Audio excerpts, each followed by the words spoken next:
नीलेश, आपसे एक view Tata steel पर भी लेंगे पर्टिकुलरली, क्योंकि सोमवार को कंपनी के नतीजे आ रहे हैं टाटा स्टील के।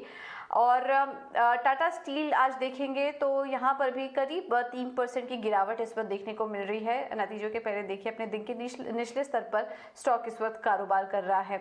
सबसे पहले नतीजे समझ लेते हैं कि क्या अनुमान है कंपनी के नंबर से, और आशीषा हमारे साथ जुड़ चुकी हैं पूरी जानकारी लेकर। आशीषा बताइए, टाटा स्टील के नंबर्स कैसे रह सकते हैं? कमज़ोर नतीजे एक्सपेक्टेड है टाटा स्टील से इस क्वार्टर में। टाटा स्टील इंडिया और टाटा स्टील यूरोप दोनों में कमज़ोरी देखने को मिलेगी और उसी के चलते कंसोलिडेटेड नंबर्स में वीकनेस देखने को मिलेगी।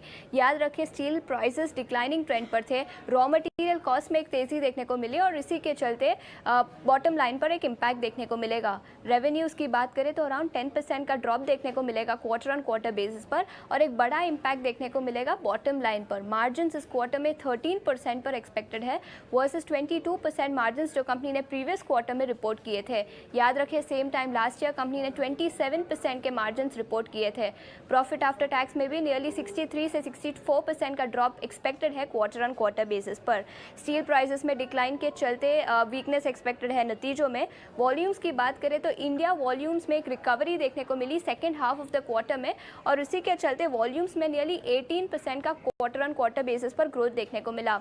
लेकिन यूरोपियन ऑपरेशंस में सीजनैलिटी के इम्पैक्ट के चलते क्वार्टर ऑन क्वार्टर नियरली 18% का डिक्लाइन देखने को मिला वॉल्यूम्स में।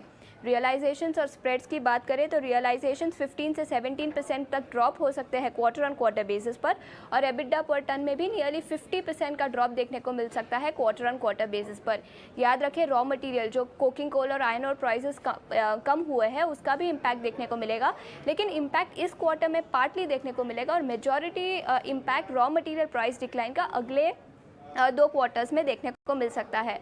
मैनेजमेंट कमेंट्री और गाइडेंस की बात करें तो यूरोपियन ऑपरेशंस पर उनकी क्या राय रहेगी और ग्रीन एनर्जी में कंपनी कैसे ट्रांजिशन करती है उसके ऊपर उस कमेंट्री के ऊपर स्ट्रीट का व्यू रहेगा। But all in all weak set of numbers expected है। रियलाइजेशंस में डिक्लाइन के चलते इस क्वार्टर नतीजे कमज़ोर रहेंगे।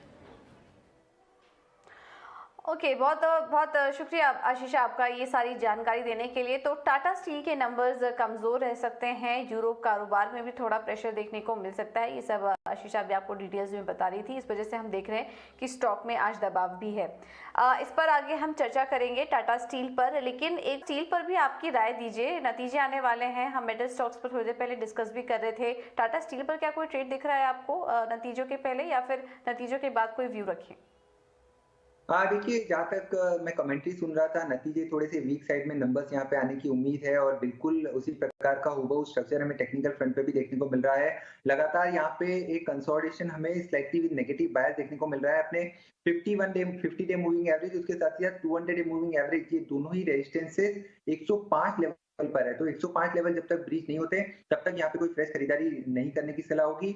और यहाँ पे जिनके पास एग्जिस्टिंग लॉन्ग पोजीशन है उन्हें 97 का यहाँ पे स्टॉप लॉस रखना होगा और लॉन्ग पोजीशन में एक बार के लिए होल्ड करके चल सकते हैं। अगर फ्रेश खरीदारी का मूड बना रहे हैं तो 105 के ऊपर के ब्रेकआउट का इंतजार करना होगा।